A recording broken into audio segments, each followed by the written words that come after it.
isosceles triangle. If I complete it this way, it means equilateral triangle. If I did not do that, and I draw this one, draw this two, draw this three, it means that this side is not equal to this side, not equal to this side. Because the three sides differ, the angle must differ. What name can we call that a triangle? It's not isosceles, it's not equilateral. We call it for scaling triangle. Scaling. They can ask you this in objective. So a scaling triangle is a triangle of which the three sides are not equal to one another and the three angles are not equally the same. So having enumerated about triangle, you have known that the two special triangles are equilateral triangle and isosceles. And that's the only one that can make you understand this topic, trigonometry ratio. On that note, the other triangle called scaling does not contribute much. We are going to tell you where this can be reflected. But anybody discussing this topic, trigonometry, you must rest on two special triangles, which is equilateral triangle and isosceles triangle. So, what can we now do to appreciate this topic and take it at a glance? For instance, I am going to start with equilateral. A man named Pythagoras. A man with honor in mathematics. Pythagoras, a Greek man. Pythagoras is the man's name. The man gave us a theorem. He gave us a concept, an observation. What did he observe? The man came to a triangle. Watch it. Look at the triangle. He drew it, ensuring that the lengths to here, to here, to here are equal. He is trying to produce equilateral triangle. He marked it here, marked it here, marked it here. Show that the three sides are equal, which means since there are 180 here, here is 60, here is 60, and here is 60. So after the man has included it, he said, to show that one here, here, and here are equal, he made use of 2 units. It was 2 he used. He didn't use 1, he didn't use 4, only 2 units. So make sure you remember this. Pythagoras makes use of 2 units. 2 units in centimeter, 2 in centimeter, or 2 meter, or 2 meter, everything must be equal. Then the man now discovered that he can easily divide this equilateral triangle into 2 equal parts vertically. The man used a ruler and divided this into exactly 2 equal parts. As he does that, he now produces something of this nature. See it? Where the vertical line touches the horizontal line, he made a point this way, a point this way. And then separate this and this. That's what we're giving him. Watch it now? Look at it. If here is 60, here is 60, and here is 60. By the time the man divides it, of course, definitely, here retain is 60, here to here is 2, so halfway is now 1, here was 64, so halfway is now 30, and here is 2, and here is 2. The only one the man could not know is this side. He called it x. If you go to the same thing, see the 60, can you see that? See the 30, and see the x, and see the 1.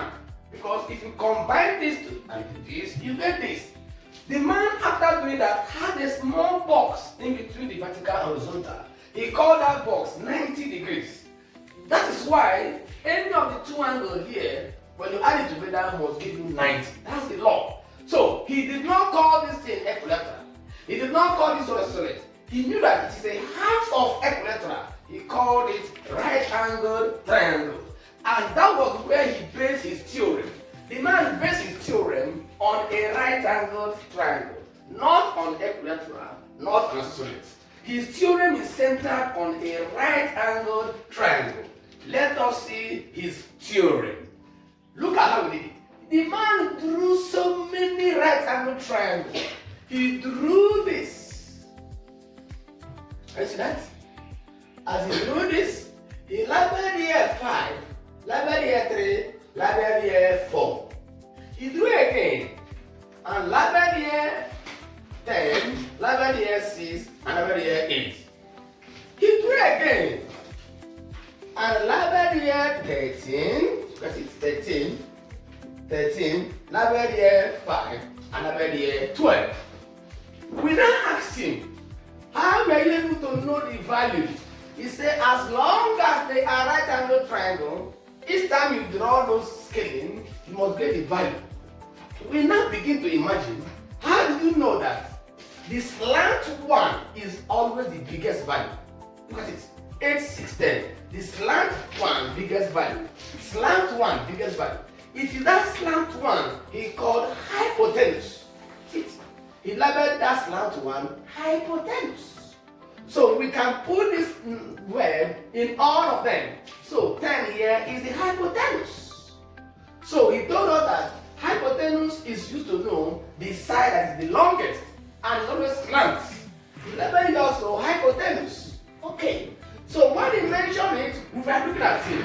He said that the two smaller sides has a different name. Different name. Different name. He now told us that anywhere you go, the longest sides of a right angle triangle remain in hypotenuse. It is very obvious. Nobody can fail it because by the time you draw a right angle triangle and you put this box, this box, this box, that slant one, which is also the longest, is the hypotenuse. The man said something that shocked every world. See what he said. He came and said that I have a theorem. We are watching to hear the theorem. He said that, do you know that there is addition I'm going to make between this and this and this? We were watching him. He said, see the addition. He came and drew something that will shock everyone. He said that if I draw this, I will interpret it this way. He drew this, he drew this, he drew this. He asked us, can we name this triangle? Some people mentioned equilateral. He said wrong, because there was no indication that they are equal. Even though by looking at it, this slant one is the hypotenuse, which means twice is the longest side. And there's no indication we can call this equilateral. You can't even call it isosceles. But immediately they do something in this way, yes, the name becomes right angle triangle. Where his theorem based. The man noted 5 here, noted 4 here, noted 3 here, and wrote something that showed the world. See what he showed. He said, as long as the right angle triangle, the bigger one is equal to adding this and this. And it was wrong. How can you say that? 4 plus 3 is 5. Mathematically it is wrong. How can you say that? 6 plus 8 is 10. Wrong.